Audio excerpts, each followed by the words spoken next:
अस्सलाम वालेकुम नाज़रीन, आप देख रहे हैं न्यूज़ टॉक। मैं हूं यशवीन जमाल। नाज़रीन, बात करेंगे आज मुल्क में लीगल फ्रंट पर बहुत सारी चीज़ें हमने देखा कि होती रही। लाइव कवरेज का मामला तो था ही, लेकिन थोड़ा सा बात कर लेते हैं आगाज़ में सिंध हाई कोर्ट की। सिंध हाई कोर्ट ने आज थाना मलीर के SHO को बुलाकर यह हुक्म दिया कि पाकिस्तान तहरीक इंसाफ के लापता रुकन उस्मान डार साहब की गुमशुदगी का पर्चा दर्ज किया जाए। अगर उनकी गुमशुदगी की बात की जाए तो उन्हें लापता हुए कम से कम भी 1 महीना हो चुका है, और इसी मामले पर वजीर दाखिला जो है, निगरान वजीर दाखिला Sindh brigadier retired Haris Nawaz record पर यह कह चुके हैं कि उस्मान डार साहब पुलिस की हिरासत में हैं। कुछ इस पर बात करेंगे इस इशू पर। और जब हम बात करते हैं मुल्क की बड़ी अदालतों की, तो दूसरी तरफ सुप्रीम कोर्ट के अंदर भी हमने देखा कि आज प्रैक्टिस एंड प्रोसीजर बिल की 9 दरखास्तों के ऊपर समाज जो है उसका सिलसिला हमने देखा। आगाज में ऐसा लगा कि अदालत उज़्मा कुछ उजलत में है, चाहती है कि आज ही के दिन डिसीजन हो जाए, लेकिन अर्जर्न हो गई आखिर में हेयरिंग और डिसीजन तो कोई सामने नहीं आया। लेकिन जहां बहुत से रिमार्क्स सामने आए, वहीं पर एक रिमार्क बहुत हाईलाइट हुआ, जिसमें चीफ जस्टिस ऑफ पाकिस्तान का यह कहना था कि इस कमरे में ऐसे बहुत से लोगों की तस्वीरें हैं जो मार्शल लॉ के आते ही अपना हल्फ भूल जाते हैं,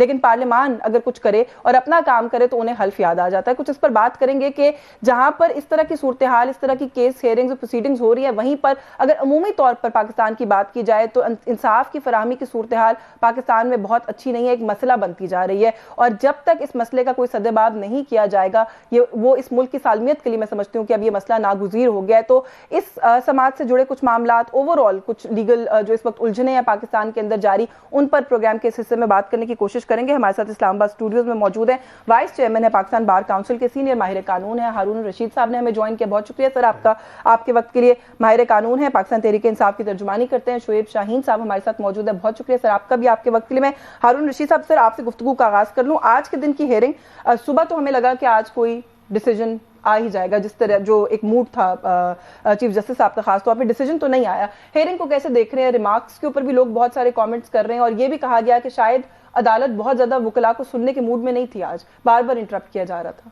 नहीं, वो तो इस तरह है कि जब हेयरिंग होती है तो अपने अपनी क्वेश्चन जो किसी जज साहब के जहन में आता है कि ये क्वेश्चन अपनी क्लैरिफिकेशन के लिए कि जो उनके माइंड में है, अगर वकील साहब ये बता दें या उसको रिप्लाई कर दें तो वो जो एक क्लियरेंस के लिए होता है। बाकी जहाँ तक ताल्लुक था, चूँकि ये फुल बेंच कोर्ट है और फुल बेंच कोर्ट की होने की वजह से बाकी बेंचेस फंक्शन नहीं कर सकते, इसलिए उनकी कोशिश थी कि आज ही कंक्लूड हो जाए और डिसीजन हो जाए। लेकिन आर्गूमेंट्स इतना टाइम लगा कि वकीलों ने ज़्यादातर जो पटिशनर्स हैं उनको सुना उन्होंने और उन्होंने टाइम दिया। बाकी अपने अपने रिमार्क्स वो देते हैं, और जिस तरह चीफ साहब ने कहा है कि मार्शल लॉ के दौर में हमारी सुप्रीम कोर्ट ने हमेशा मार्शल लॉ को फेवर किया है और डिक्टेटरशिप को सपोर्ट किया है, ये तो हमारी हिस्ट्री है। लेकिन अगर ख़त्म हो जाए तो ज़्यादा बेहतर है। लेकिन पार्लियामान कुछ करे तो वो कहते हैं हल्फ याद आ जाता है। कहीं आप समझते हैं कि अदलिया के अंदर इस वक्त ये मूड तो एग्जिस्ट करता है कि हमारे काम में, हमारी डोमेन में इंटरफेयर करने की कोशिश की गई है इसके तहत, ये जो बिल है इसके तहत? नहीं, इसमें ये है कि समझने की बात है। तो पहले जो चीफ जस्टिस साहब थे उन्होंने उसमें स्टेटस को भी ऑर्डर किया था कि इसके में अमल दरामद ना हो, लेकिन अब उन्होंने इसीलिए फुल बेंच बनाया कि हमारी पहले भी पाकिस्तान बार कौंसिल की यही रिक्वेस्ट थी कि फुल बेंच कंस्टिट्यूट करें, कोई 3 या 2 जजेस, जो हमारी प्रिजम्पशन ये थी कि जो फेवरेबल बेंच है उसको न बनाए, फुल बेंच बना दें जो भी डिसीजन आए। तो अब चीफ साहब ने मेहरबानी की है कि हमें भी, पहले तो जो चीफ साहब थे वो हमें सुनते ही नहीं थे। पाकिस्तान बार कौंसिल ने, मैंने और मेरे चेयरमैन एग्जीक्यूटिव ने पेश होकर रिक्वेस्ट की कि हमें भी सुनना जाए, लेकिन उन्होंने रिफ्यूज़ कर दिया था। लेकिन इनके साथ भी फिर आपकी मीटिंग हुई? तो मीटिंग हुई तो सारी चीज़ें हमने अपनी डिमांड्स दी कि एक तो बेंचेस की कंस्टिट्यूशन जो है वो प्रॉपर होनी चाहिए, और दूसरा जो नोटिस इशू होते थे हेयरिंग के लिए, वो मसलन कल लगा हुआ केस तो आज शाम को नोटिस आ गया, तो वकील कोई कराची में है कोई किधर है, तो उस वजह से वकीलों की मुश्किलात थी, जिस वजह से हमने ये रिक्वेस्ट की, जैसे हमने सारी मानी।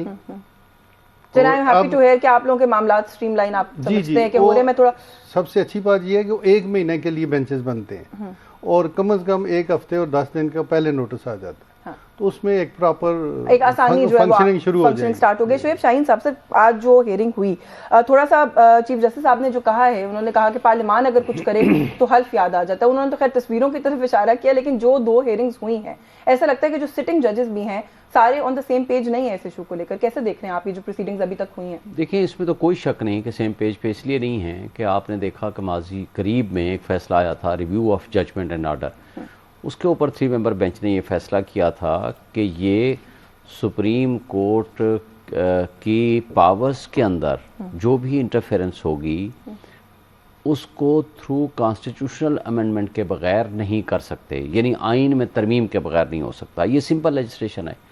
अब इसके ऊपर डिस्कशन हो रही है कि क्या ये लेजिस्लेशन आइन के मुताबिक है या नहीं है।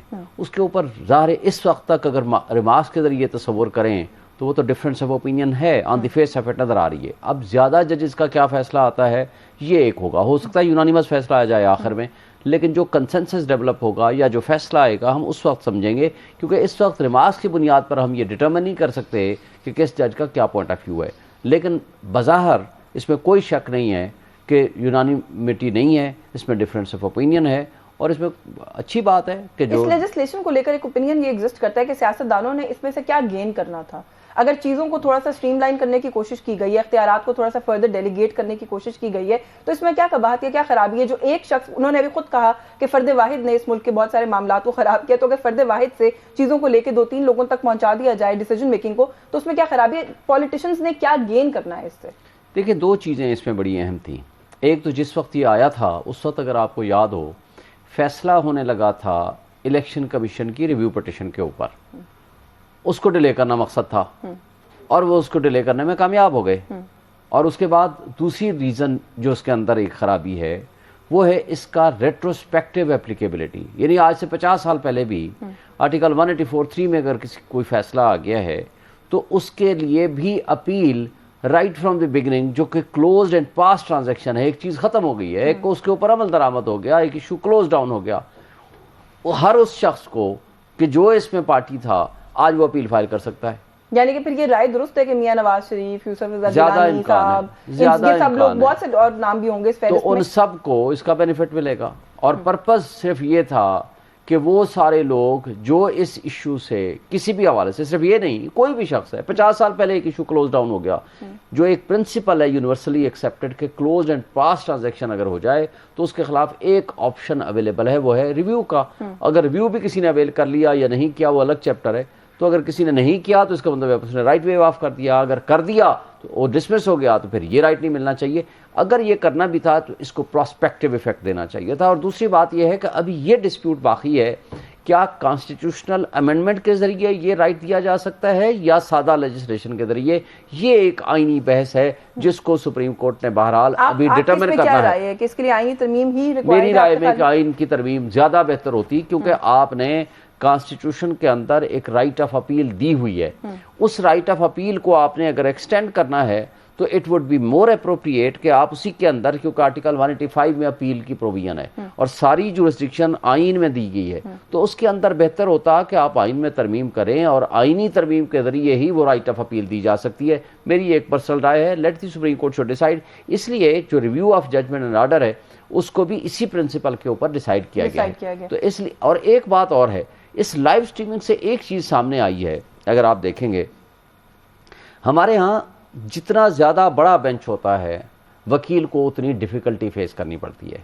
अब सवालात ज़्यादा हो जाते हैं। ऑनरेबल 15 जज साहबान बैठे हुए हैं, कोई मुनासिब हो कि हर जज साहब अपना सवाल लिख ले, अपने पास रखे, वकील को आर्गूमेंट्स मुकम्मल करने दे, फिर वो अपने आर्गूमेंट्स के बाद वो हर एक जज साहब बारी बारी उनसे सवाल कर लें और उस सवाल का वो मुनासिब जवाब दे दे ताकि इशू क्लोज डाउन हो जाए।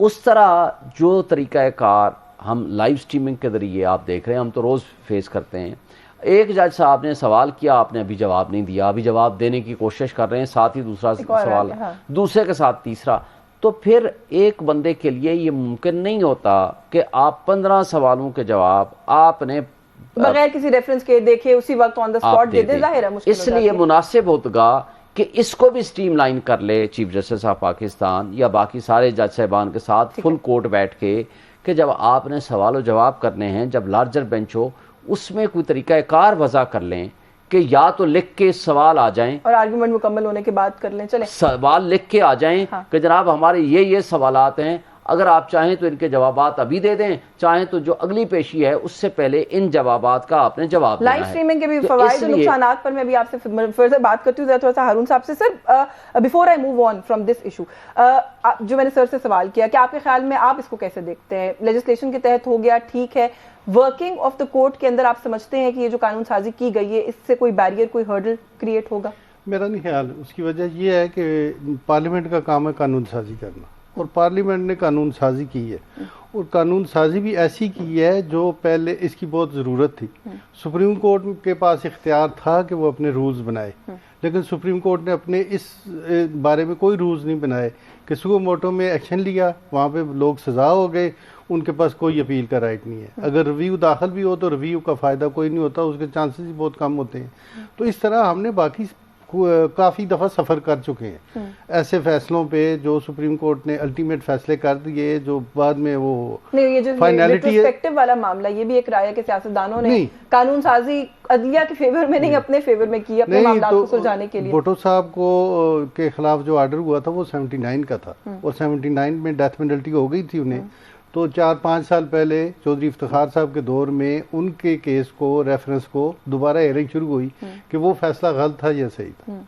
तो अगर वो देखा जाए तो वो तो एडमिट हुआ है, उस पर आर्गूमेंट्स पहले हो चुके हैं, वो तो बाकी फर्दर होने है ना। वो तो आज भी कोई भी मेरा मतलब है वो तो क्लोज एंड पास है, इसलिए वहाँ पे तो एग्जीक्यूट भी हो गया, डेथ पेनल्टी एग्जीक्यूट हो गई, लेकिन इवन देन उन्होंने री हियरिंग के लिए रखा कि आया वो फैसला गलत था या सही था। इसलिए कि कौमें सफ़र करती हैं और पूरे पाकिस्तान ने सफ़र किया उस फैसले को। वो फैसला जो पास हुआ, आज तक कोई हमारी लोअर कोर्ट जो है, सेशन जजेस भी मर्डर केस में उस केस को बतौर नज़ीर एक्सेप्ट नहीं करते कि भुट्टो साहब को 109 में फांसी हुई थी, लिहाजा इसको भी हो। तो 109 में तो रेयर ही चांसेस हैं। चलिए, आप समझते हैं कि मुनासिब कानून साजी एक ब्रेक का कहा जा रहा है। ब्रेक से वापस आके कुछ बात करते हैं। एक तो ये जो कुछ सियासी कारकुनान जो मिसिंग हैं उसके हवाले से, फैजाबाद धरना केस, उसकी जो हेयरिंग का सिलसिला जारी, उस पर भी बात करेंगे। हमारे साथ रहिए।